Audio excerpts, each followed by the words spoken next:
chest. A barrel chest sporting the broad leather strap of a weapons holster, with still more hardware bristling around his waist. "The Order's got no business here." "Yeah?" Chase grunted. "Tell that to Lucan Thorne.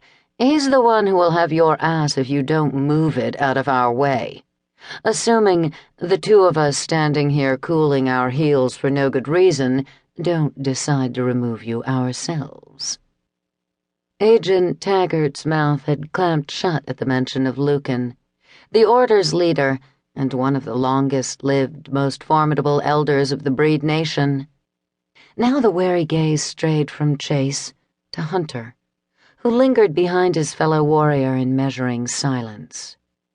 Hunter had no quarrel with Taggart, but he had already calculated no less than 5 different ways to disable him, to kill him swiftly and surely right where he stood, should the need arise. It was what Hunter had been trained to do. Born and bred to be a weapon wielded by the merciless hand of the Order's chief adversary, he was long accustomed to viewing the world in logical, unemotional terms. He no longer served the villain called Dragos, but his deadly skills remained at the core of who and what he was. Hunter was lethal, unfailingly so, and in that instantaneous connection of his gaze and Taggart's, he saw that grim understanding reflected in the other male's eyes. Agent Taggart blinked, then took a step back, removing himself from Hunter's stare and clearing the path to the door of the club. "I thought you might be willing to reconsider," Chase said, as he and Hunter strode to the iron grate and entered the enforcement agency hangout. The door must have been soundproof. Inside the dark club, loud music thumped in time with multicolored spinning lights that lit a central stage made of mirrored glass. The only dancers were the trio of half-naked humans gyrating together in front of an audience of leering, hot-eyed vampires seated in booths and at tables on the floor below the stage. Hunter watched the long-haired blonde in the center wind herself around a lucite pole that climbed up from the floor of the stage to the ceiling. Swirling her hips, she lifted one of her enormous, unnaturally round breasts up to meet her snake-like tongue. As she toyed with the pierced nipple, the other dancers, a tattooed woman with spiked purple hair and a dark-eyed young man who barely fit inside the shiny red vinyl pouch slung around his hips, moved to opposite sides of the mirrored stage and began their own solo routines. The club reeked of stale perfume and sweat, but the musty tang couldn't mask the trace scent of fresh human blood.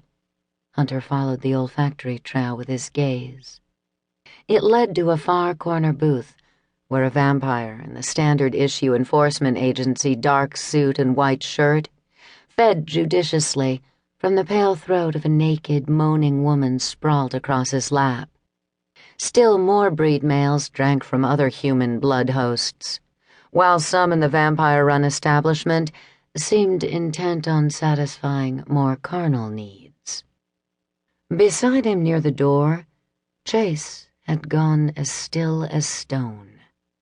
A low rumbling growl leaked from the back of his throat. Hunter spared the feeding and onstage spectacle little more than an assessing glance, but Chase's gaze was fixed and hungry, as openly riveted as any of the other breed males gathered there, perhaps more so. Hunter was far more interested in the handful of heads that were now turning their way within the crowd of enforcement agents. Their arrival had been noticed, and the simmering looks from every pair of eyes that landed on them now said the situation could get ugly very quickly. No sooner had Hunter registered the possibility, one of the glaring vampires reclined on a nearby sofa got up to confront them. The male was large, as were his 2 companions who rose to join him as he cut a clean path through the crowd. All 3 were visibly armed beneath their finely cut dark suits. "Well, well, look what the cat dragged in," drawled the agent in the lead, a trace of the South in his slowly measured words and in his